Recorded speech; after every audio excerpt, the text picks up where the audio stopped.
Kalau besok ada maling ayam, maling sendal, maling jemuran, jangan disiksa, jangan dianiaya. Saudara, jangan dihakimi haram. Nggak boleh kata aniaya mereka. Tangkap, serahkan ke polisi, saudara. Selesai.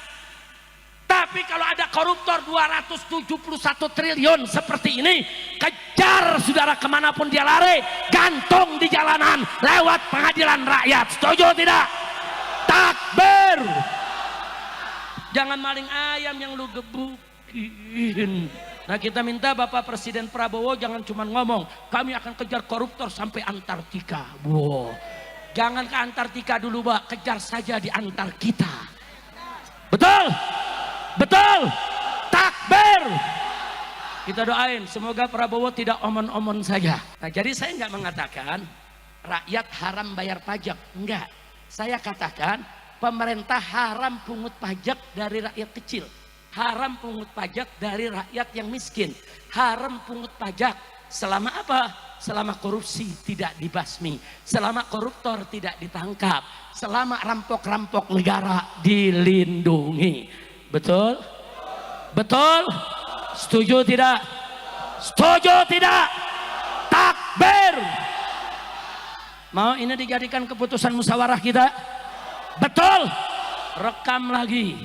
Biar semua ngelihat, kita kirim nanti saudara lewat medsos di mana-mana bahwa masyarakat di mana-mana tempat setuju saudara bahwa pemerintah haram pungut pajak dari rakyat selama korupsi tidak dibasmi, koruptor tidak ditangkapi. Betul? Betul? Selama ada pemborosan di mana-mana, selama laporan keuangan tidak jelas. Betul? Takbir.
Soal pajak rame sampai sekarang nggak selesai. Ada urusan apa dengan pajak, saudara? Saudara, 82% APBN negara Indonesia itu didapat dari pajak. Kok bisa 82%? Gila betul. Kan kita punya tambang. Tambang kita banyak, ada timah, ada nikel, ada batu bara, ada emas, ada minyak sawit, ada minyak saudara, minyak bumi dan segala macam. Kemana itu semuanya? Kok sampai 82% hasil cekek rakyat dari pajak untuk membiayai negara 82%? Itu berarti negara kita tidak sehat. Negara yang sehat ambil pajak dari rakyat saudara untuk APBN cukup 25%. Yang 75%-nya ambil saudara dari orang-orang kaya, dari minyak sawit, dari batu bara, dari tambang, dari nikel, dari emas. Saudara, belum hasil tambang, hasil laut dan lain sebagainya. Kemana semua itu? Kita punya BUMN ratusan. Di mana pajak mereka? Kenapa mereka semua rugi? Innalillahi wa inna ilaihi raji'un. Saudara, 82% pendapatan negara diambil dari pajak, berarti negara nggak sehat. Sekarang kita pertanyakan, uang emas kemana? Uang tambang kemana? Uang nikel kemana? Uang batu bara kemana? Uang minyak, itu minyak bumi kemana? Saudara, nikel saja saudara, sampai ada seorang ahli ekonomi mengatakan, saudara, satu tambang saja kalau dikelola dengan baik di Indonesia saudara, maka bisa memberikan bangsa Indonesia setiap keluarga, saudara, dana bulanan 20 juta rupiah gratis. Itu satu tambang. Ini tambang kita banyak kemana? Saya lihat, saya buka, saya punya data, saudara. Saya punya data, saudara. Saya tunjukkan sebentar. Saya tunjukkan di sini. Kita lihat datanya, saudara. Supaya kita tidak dibodohi terus. Nah, mari kita lihat, saudara. Data yang ada di sini, saudara. Ini sumbernya dari BPS, Badan Pusat Statistik Nasional. Tahun 2024. Di sini disebutkan dana dari SDA, sumber daya alam kita, dari semua tuh gabungan tuh, batu bara, nikel, minyak, saudara, semua yang sedemikian banyak, itu hanya 7,4%, yang jumlahnya kurang lebih 207 triliun. Saudara, ini 207 triliun. Kemarin yang korupsi timah 271 triliun.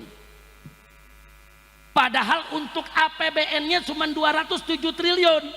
Tapi korupsi baru satu tambang saja sudah 271 triliun. Biadab, kurang ajar. Kemudian ditambah lagi, saudara, dari BUMN cuma 3%. Cuma 85 triliun. Kemana perkebunan kita? Kemana perairan kita? Kemana BUMN penerbangan, kelautan, saudara, perlayaran? Kemana itu duit semua? Kemudian dari Badan Layanan Umum, saudara, cuma 3% juga.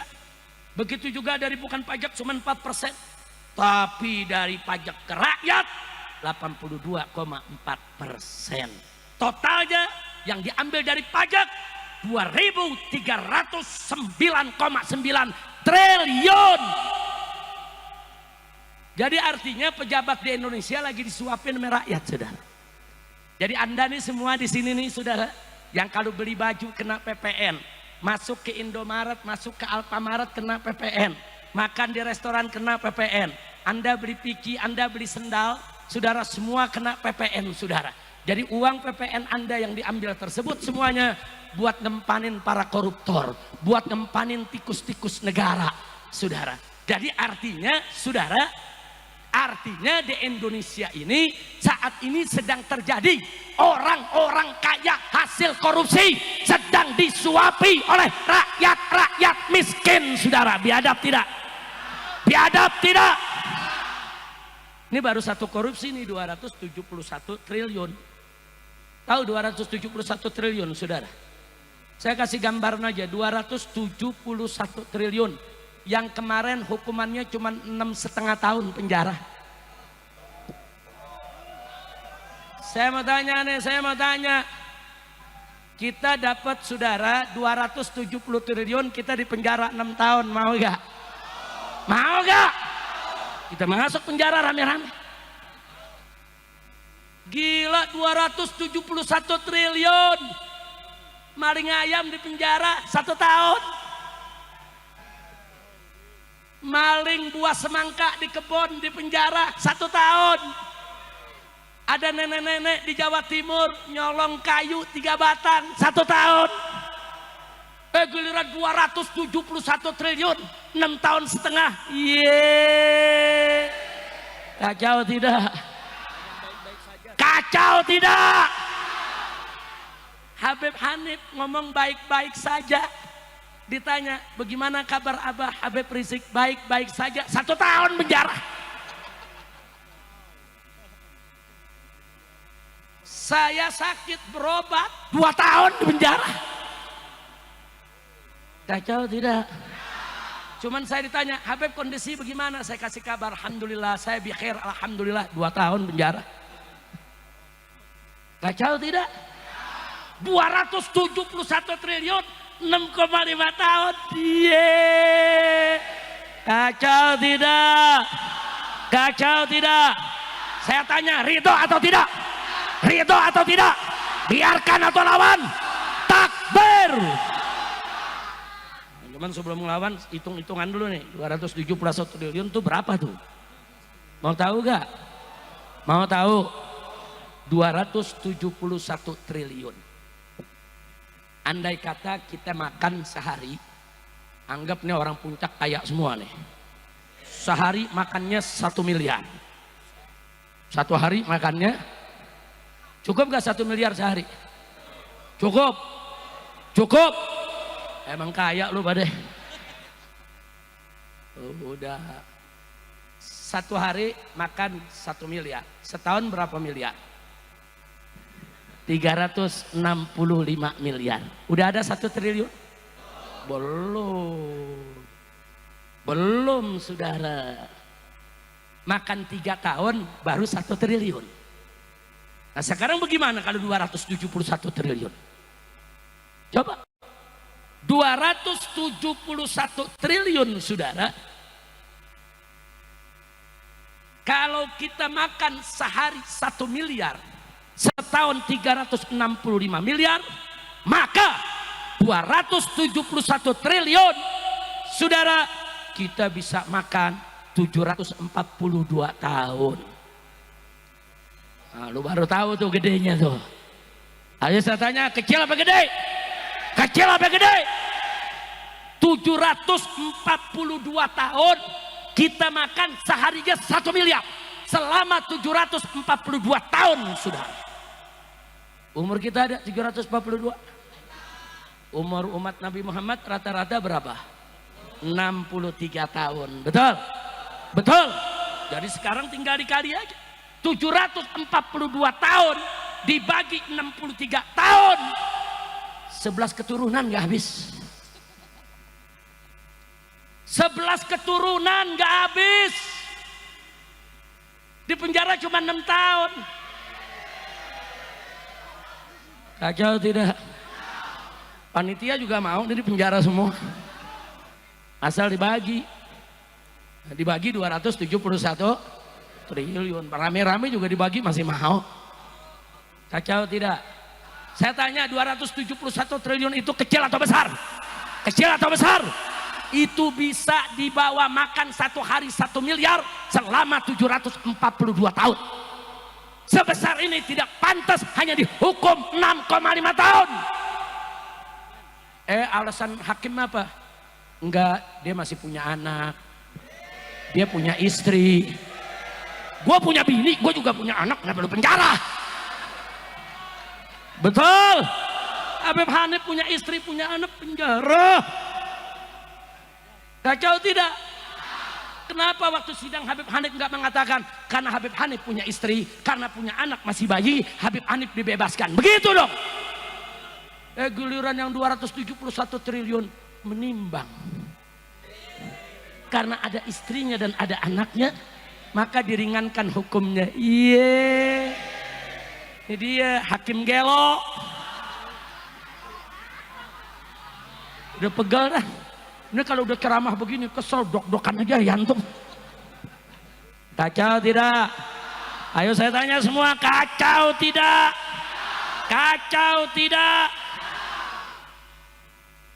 Nah jadi saudara, kalau korupsi seperti ini, saya tanya, merusak negara tidak? Merusak negara tidak? Koruptor dilindungi. Ada lagi nih berita yang terakhir. KPK mengumumkan bahwa CSR daripada Bank Indonesia diselewengkan. Lu tahu CSR gak? Nggak tahu lu? Nggak tahu? Gue nyesel ceramah di sini. Ya berarti kan gue mesti terjemahin tuh.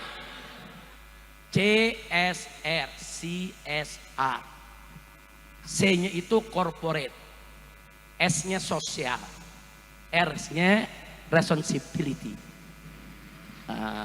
Responsibility. Artinya apa saudara? Artinya responsibility saudara, ini merupakan tanggung jawab sosial.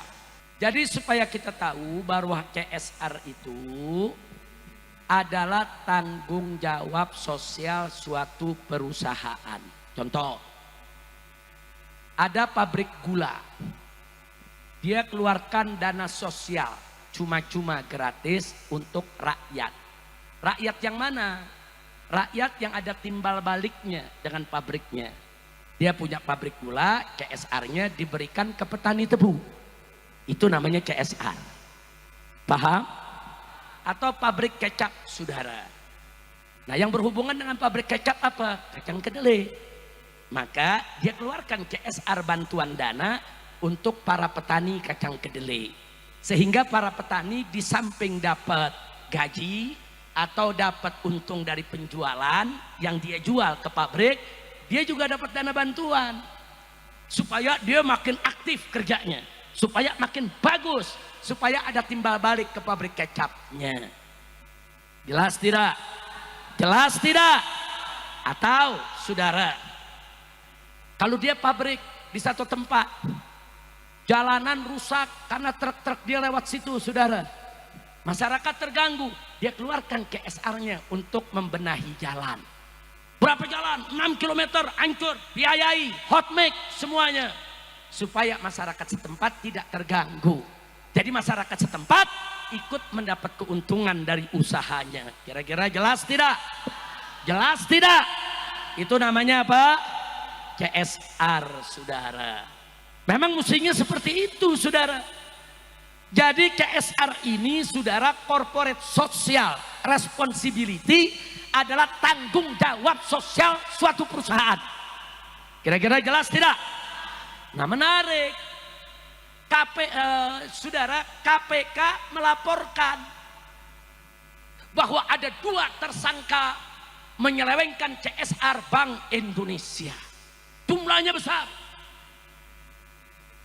2 orang ini, saudara, begitu ditunjuk hidung, dia bikin pengakuan. Apa dia bilang? Bukan saya saja yang terima, semua anggota Komisi 11 DPR RI ikut nerima. Ini CSR bukan buat anggota DPR, saudara. CSR itu buat masyarakat.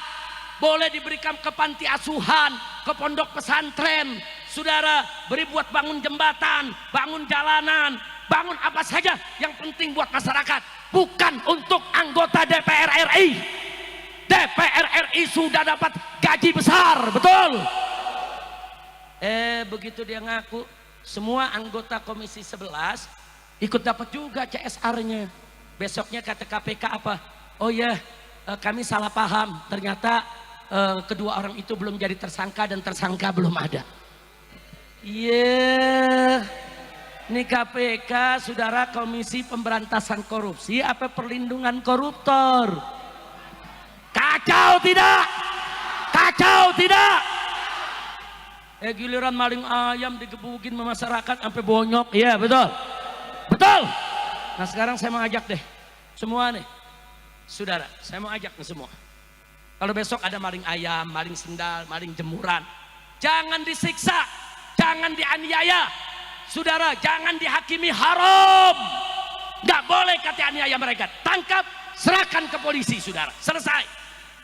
Tapi kalau ada koruptor 271 triliun seperti ini, kejar, saudara, kemanapun dia lari, gantung di jalanan lewat pengadilan rakyat. Setuju tidak? Takbir. Jangan maling ayam yang lu gebukin. Ayo sekarang saya mau tanya, besok-besok maling ayam gebukin pegangan. Ulah digebukin. Setuju? Maling sendal. Ulah. Tapi jangan mentang-mentang ngomong begini, ada maling denger, ore Habib bela gue. Besok gue mau nyolong sendal lagi ah. Yang nyolong tobat, betul? Betul? Jangan mentang-mentang ngomong begini, Habib bilang udah gak digebukin lagi kita. Bukan, saya bukan mau bela maling, saudara. Ada maling ayam, maling jemuran, maling yang receh-receh ini. Banyak mereka nyolong karena terpaksa. Untuk beli susu anaknya, untuk beli makan istrinya. Jangan disiksa, dia salah, betul, tangkap aja. Tangkap, serahkan ke polisi. nggak usah dipukul, nggak usah disiksa, nggak usah disakiti. Haram kita lakukan itu. Setuju tidak? Setuju tidak? Tapi kalau maling-maling rakyat, perusak negara yang korupsi triliun-triliunan rupiah, kejar mereka dimanapun mereka berada. Betul? Betul? Nah, kita minta Bapak Presiden Prabowo jangan cuma ngomong, kami akan kejar koruptor sampai Antartika. Wow. Jangan ke Antartika dulu, Pak, kejar saja di antar kita. Betul? Betul? Takbir. Kita doain semoga Prabowo tidak omon-omon saja. Amin. Amin. Yang gak ikut amin gue doain bisulan di Bandat. Amin. Amin. Semoga Bapak Prabowo sebagai presiden tidak omon-omon saja. Semoga berani melawan koruptor. Semoga berani berantas korupsi. Semoga berani untuk membela rakyat kecil. Betul? Takbir. Sallu ala Nabi. Ini kira-kira udah jelas belum? Jelas? Maling ayam gebugin jangan. Koruptor? Koruptor? Maling jemuran gebugin jangan. Koruptor? Koruptor? Tuh, bukan gebugin, gantung. Setuju? Setuju? Maling sendal di musola gebugin jangan. Gebugin jangan. Koruptor? Koruptor? Siap lawan korupsi. Siap basmi korupsi. Siap ganyang koruptor. Takbir. Sallu ala Nabi. Udah ya? Udah belum? Udah lanjut. Udah lanjut. Jadi kesimpulan saya mau tanya, koruptor bahaya tidak? Nah, yang terakhir sebelum nanti Habib Hanif dan kawan-kawan membawakan qasidah anti korupsi rame-rame, kita ikuti. Setuju tidak? Ada satu seruan himbauan yang saya mau sampaikan. Ini kan sekarang lagi ribut nih soal PPN 12%, PPN 12%. Ya. Ada yang bilang begini, Habib naiknya cuma 1%, kok ribut sih? Dari 11% ke 12% kan cuma 1%. Siapa bilang? Naik dari 11% ke 12% itu namanya naik 9,09%. Bukan naik 1%. Semula 11%, sekarang 12%, berarti naik 1 dari 11. 1 dari 11 itu, saudara, kalau dikasihkan prosentase itu 9% lebih. Jadi kenaikan pajaknya itu 9%. Jangankan rakyat kecil, orang kaya aja teriak. Nah, ini kita minta PPN 12% ini bukan hanya dibatalkan kembali 11%, tapi turunkan jadi 5 atau 6% saja. Betul? Takbir. Kan kita lagi musyawarah nih, ini musyawarah rakyat nih, ini musyawarah bukan nih? Saya mau tanya, setuju gak? Setuju gak? Mana nih panitia rekam nih, masyarakat di sini setuju semua, rekam nih ribuan setuju. Besok rekamannya kita bawa ke DPR, besok rekamannya kita kirim ke istana, betul? Berdasarkan hasil musyawarah puncak berzikir yang dihadiri oleh puluhan ribu umat Islam, yang terdiri dari habaib dan para kiai, para ajongan, para ulama, para santri, begitu juga kaum bapak, kaum ibu, para pemuda, para pemudi, sudah disepakati bahwa PPN harus diturunkan menjadi 5% saja. Itu pun hanya diberlakukan kepada orang kaya saja, yang miskin nggak wajib bayar pajak. Setuju? Setuju? Takbir. Keputusan diambil. Oh, enak kan musyawarah? Musyawarah. Habib Hanif langsung ketuk botol. Kira-kira paham nggak? Bukan, jangan nanti kalau saya sampaikan Habib Rizik maunya sendiri. Nggak ada rakyat bicara begitu, nggak ada kiai yang begitu. Tunjukin filmnya, ditonton, betul. Lu masih nggak percaya? Aing bledok sih. Dia belum tahu kalau orang Jawa Barat marah, betul? Hah? Nah, kira-kira jelas gak? Setuju? Jadi bukan 1% naiknya, bukan. Naiknya 9%. Bahkan kita bukan minta diturunin. Bukan oh mahasiswa turun minta 12 dibatalin tetap 11, enggak. Kita minta turunin 5%. Dan itu pun hanya harus diberlakukan bagi orang kaya saja, hanya untuk barang mewah saja, bukan kebutuhan pokok masyarakat luas. Betul? Takbir. Sampai di sini jelas? Jelas. Makanya saya berani katakan di sini, hei orang miskin, hei orang melarat, tidak usah bayar pajak karena pemerintah haram mengambil pajak dari orang-orang miskin dan melarat, saudara. Allah mewajibkan zakat hanya kepada orang kaya, saudara. Itu pun cuma 2,5%. Ini saudara baru mimpin negara mau bikin pajak 12% untuk semua orang, yang kaya, yang miskin, semua kena. Nggak boleh. Makanya sebagai oleh-oleh terakhir saya mau tutup, sebelum kita baca qasidah, saya mau baca riwayat sejarah dulu. Boleh tidak? Boleh tidak? Dengarkan baik-baik, ini sejarah saudara. Dulu ada seorang sultan di zaman Al-Imam An-Nawawi radhiyallahu ta'ala anhu. Ini Imam Nawawi ada desa Nawa di dekat kota Damaskus saudara, di Syria. Namanya desa Nawa. Nah kemudian rakyat satu negeri saudara sangat cinta dan sangat hormat kepada Imam Nawawi karena ilmunya luas, akhlaknya mulia, tawadu, bela rakyat. Singkat cerita, sang sultan ingin mengambil pajak dari rakyat.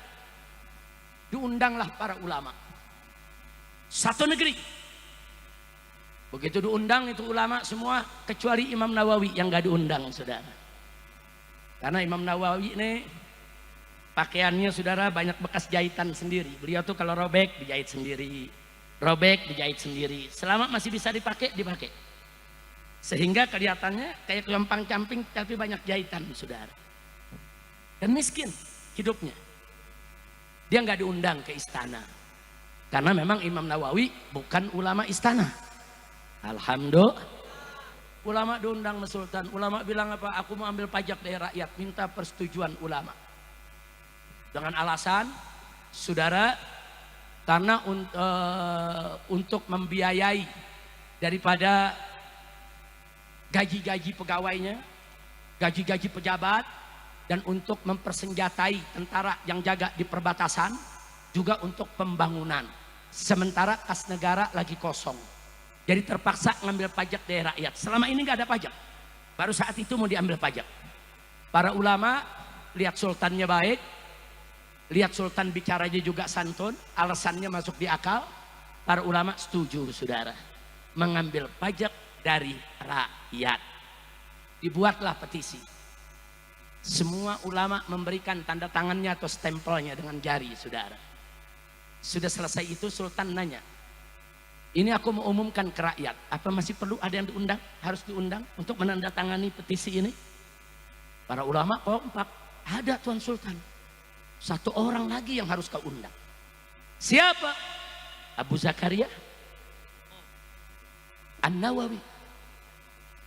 Sultan bilang, apa perlu masih undang dia? Kenapa sih harus diundang? Dia orang di desa, di kampung, miskin. Apa kata para ulama, Tuan Sultan? Walaupun kami semua setuju, tapi kalau besok Imam Nawawi nggak setuju, rakyat ikut dia. Rakyat gak ikut kita. Umat tunggu fatwanya. Kata Sultan, kalau begitu jemput. Kirim pengawal, jemput dengan pasukan berkuda, saudara. Imam Nawawi di pinggiran kota, ibu kota, saudara. Dijemput, dibawa ke istana. Begitu sampai di istana didudukkan, banyak ulama yang hadir. Sultan kasih kabar kepada Imam Nawawi, ya Abu Zakaria, ini ulama-ulama semua sudah setuju untuk aku ngambil pajak dari rakyat. Nah kami berharap kau ikut setuju. Langsung kasih instruksi raja. Kata Imam Nawawi, tunggu dulu sebentar. Aku punya 3 pertanyaan. Kalau 3 pertanyaan ini kau bisa jawab dengan baik, bagus, benar, aku tanda tangan. Setuju ambil pajak dari rakyat.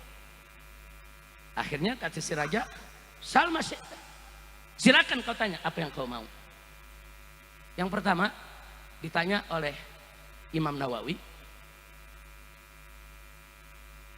kenapa harus ambil pajak dari rakyat? Itu dulu. Dia jawab, ya untuk pembangunan. Aku udah jawab pada ulama tadi.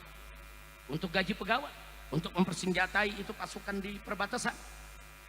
Kata Imam Nawawi, ahsantah, bagus kau punya jawab. Nah, terus ditanya lagi Imam Nawawi, tapi kenapa harus diambil dari kas negara? Kan masih ada pendapatan yang lain. Kenapa mesti diambil dari bukan kas negara? Kenapa harus diambil dari pajak? Kan masih ada kas negara. Kenapa diambil dari pajak? Dijawab oleh Sultan, ya jelas kami ngambil pajak karena kas negaranya kosong, nggak ada dana. Kata Imam Nawawi, ahsantah, bagus kau punya jawab. Sekarang pertanyaan yang terakhir, kenapa kas negara kosong? Diam ini rakyat Sultan. Kenapa kosong? Dikemanakan itu? Kan kemarin banyak isinya. Ada emas, ada perak, ada uang, ada intan permata dan lain sebagainya. Kemana kosong? Marah si raja, berdiri dari kursinya. Mada taksud di kalamik? Hei Aba Zakaria, apa kau punya maksud dengan ucapanmu ini? Tersinggung ini raja, saudara. Dia tersinggung, saudara. Nah kemudian apa yang terjadi? Begitu raja berdiri nuding Imam Nawawi, Imam Nawawi nggak gemeter, saudara. Berdiri lagi Imam Nawawi dari duduknya. Dari kursinya dia berdiri, dia tunjuk sang raja. Hei Sultan, jangan kau pikir aku tidak tahu kas negara itu kemana. Kemarin kas negara itu masih berlimpah ruah hartanya, emasnya, peraknya, intan permatanya. Kenapa sekarang habis? Karena kau bagi-bagi untuk dayang-dayangmu, untuk selir-selirmu, untuk putri-putrimu, untuk kerabat-kerabatmu, dan juga kau bagikan untuk pejabat-pejabatmu, sehingga kas negara kosong. Demi Allah, kalau kau ingin ambil pajak dari rakyat, maka kembalikan dulu semua harta itu ke kas negara. Kalau semua sudah dikembalikan, masih kurang untuk ngurus negara, silakan ambil dari pajak. Tapi kalau tidak kau kembalikan, haram kau ambil pajak dari rakyat walaupun hanya 1 dirham. Subhanallah. Saya tanya, Imam Nawawi sebagai ulama berani tidak? Tegas tidak? Tegas tidak? Adil tidak? Takbir. Kata Imam Nawawi, tunggu dulu. Itu kas negara dikorupsi, kalau bahasa sekarang dikorupsi, saudara. Setelah kosong kau mau ambil pajak dari rakyat, enak betul. Makanya Imam Nawawi mengatakan haram kau pungut pajak dari rakyat selama hasil korupsi tadi tidak dikembalikan ke kas negara.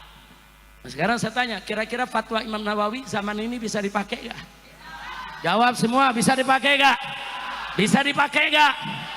Pemerintah haram memungut pajak dari rakyat, pajak apapun, selama korupsi tidak dibasmi, selama koruptor tidak ditangkap, selama pembiayaan negara boros di mana-mana, selama tidak jelas pengeluarannya, selama tidak ada pertanggungjawabannya. Betul? Takbir. Haram ambil pajak dari rakyat, saudara. Haram, apalagi dari rakyat miskin yang melarat, yang nyari kerja susah, yang makan susah. Haram kau ambil pajak dari mereka. Kira-kira jelas gak? Paham? Setuju? Hasil musyawarah memutuskan. Ayo, ini kiai-kiai saya tanya, setuju gak kiai dengan fatwanya Imam Nawawi? Oh, ini kiai-kiai Syafi'iyah semua nih. Syafi'iyah, Asy'ariyah, Ahlus Sunnah wal Jamaah. Siapa yang gak kenal Imam Nawawi, saudara? Siapa yang gak kenal Imam Nawawi, saudara? Nah, jadi saya nggak mengatakan rakyat haram bayar pajak, enggak. Saya katakan pemerintah haram pungut pajak dari rakyat kecil, Haram pungut pajak dari rakyat yang miskin. Haram pungut pajak selama apa? Selama korupsi tidak dibasmi, selama koruptor tidak ditangkap, selama rampok-rampok negara dilindungi. Betul? Betul? Setuju tidak? Setuju tidak? Takbir. Mau ini dijadikan keputusan musyawarah kita? Betul? Rekam lagi. Biar semua ngelihat, kita kirim nanti saudara. Lewat medsos di mana-mana. Bahwa masyarakat di mana-mana tempat setuju saudara bahwa pemerintah haram pungut pajak dari rakyat selama korupsi tidak dibasmi, koruptor tidak ditangkapi. Betul? Betul? Selama ada pemborosan di mana-mana, selama laporan keuangan tidak jelas. Betul? Takbir. Ketok botol lagi Hani. Alhamdulillah. Udah segitu aja ya. Ini ceramah perdana saya nih, diri-diri lagi. Udah 3 bulan gak ceramah begini saudara. Itu, tapi di sini kita lihat panitianya galak-galak. Nah, makanya saya bisa datang akhirnya. Udah gitu ada, waduh si bule datang. Duduk depan sini. Tal. Takbir. Oh, ini dia nih. Takbir. Ini rambut udah bayar pajak belum? Duduk sini. Duduk samping Hanif sini. Iya. Takbir. Saya tanya saudara, kalau kas negaranya dikelola dengan baik, koruptor ditangkap, korupsi dibasmi, kemudian tidak terjadi pemborosan kas negara, semua ada pertanggungjawaban jelas, bagus tidak? Kalau sudah bagus begitu baru boleh, kalau masih kurang ambil pajak dari rakyat. Kalau nggak kurang perlu ambil pajak dari rakyat? Nggak perlu, bahkan kalau perlu saudara kasih dana ke masyarakat. Itulah dulu yang disebut subsidi BBM, subsidi nelayan, subsidi perkebunan, subsidi pertanian. Dulu semua ada subsidi. Saudara, pesantren dibantu, madrasah dibantu, majelis taklim dibantu. Saudara, kenapa? Karena ada kelebihan, surplus saudara. Nggak perlu pajak dari rakyat. Kalau tambang emas, nikel, batu bara, saudara, semuanya dikelola dengan baik. Saudara, rakyat tidak perlu bayar pajak lagi ke negara. Kenapa? Satu tambang saja sudah cukup untuk menghidupi bangsa Indonesia. Takbir. Shallu ala Nabi. Nah, kira-kira saya sampaikan jelas tidak? Paham? Habib Bahar, ini musyawarah akbar. Ini musyawarah asyura kubro untuk memutuskan rakyat bayar pajak apa jangan.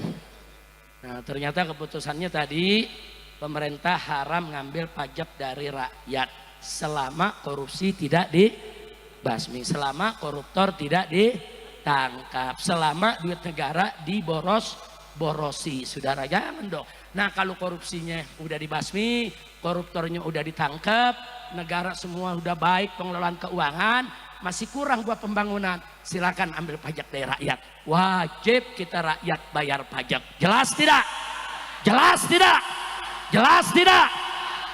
Saya mau tanya sekarang, jadi kalau korupsi masih banyak, koruptor tidak ditangkap, negara masih boros, saudara, apa boleh pemerintah ngambil pajak dari rakyat? Boleh tidak? Boleh tidak? Halal atau haram? Tapi kalau pengelolaan keuangan negara sudah bagus saudara, koruptor ditangkap, korupsi itu dibasmi, kemudian nggak sampai di situ, tidak ada pemborosan, semua pertanggungjawabannya benar, negara masih kurang. Kalau begitu rakyat wajib tidak bayar pajak. Siap bantu pemerintah, siap bayar pajak, betul. Tapi kalau hasil negara semua sudah bagus, dikelola baik, saya yakin rakyat nggak perlu bayar pajak lagi kepada pemerintah, karena negara ini akan kaya, bahkan negara akan bagi subsidi kemana-mana, insya. Nah, jadi negara bangkrut bukan karena subsidi, bukan karena korupsi, betul.